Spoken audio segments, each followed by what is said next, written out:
KGF సిరీస్తో overnight pan India స్టార్గా ఎదిగిన హీరో యష్ కేజీఎఫ్ 2 తర్వాత అభిమానుల అంచనాలకు మించకుండా సినిమా చేయరనే ఉద్దేశంతో చాలా గ్యాప్ తీసుకొని ప్రెజెంట్ టాక్సిక్ అనే మూవీ చేస్తున్నాడు. డిఫరెంట్ కాన్సెప్ట్తో కూడిన ఈ మూవీకి మలయాళ చిత్ర దర్శకురాలు గీతూ మోహన్ దాస్ దర్శకత్వం వహిస్తుంది.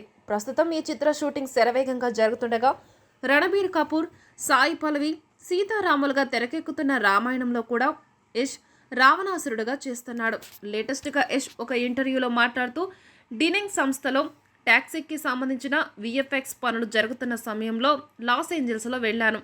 ఆ సమయంలో ఆ సంస్థ సీఈఓ నవీన్ మల్హోత్రా రామాయణ టాపిక్ని తీసుకొచ్చారు. ఎన్నో ఏళ్లుగా ప్రయత్నిస్తున్నా కూడా పలు కారణాల వల్ల సాధ్యపడడం లేదని, భారతీయ చిత్రాలని అంతర్జాతీయ స్థాయికి తీసుకెళ్లాలన్నదే తన లక్ష్యమని చెప్పాడు. దాంతో ఆయన విజన్ నన్ను ఎంతగానో ఆకర్షించింది. రామాయణంకు సహ నిర్మాతగా ఉండాలనుకున్నారు. అప్పటికే రాముడుగా రణబీర్ కపూర్ ఫైనల్ చేశారు. ఉత్తరాదితో పాటు దక్షిణాది వాళ్ళని కూడా తీసుకోవాలనుకున్నాం. సాయి పల్లవిని దర్శకుడు నితీష్ తివారీనే సెలెక్ట్ చేశాడు. ఒకవేళ నన్ను ఇందులో వేరే ఏదైనా క్యారెక్టర్ చేయమంటే చేసుండేవాడిని కాదేమో. ఒక నటుడుగా పలు రకాల షేడ్స్ ఉన్న రావణుడి రోల్స్పై చేయడమే నాకు ఇష్టం.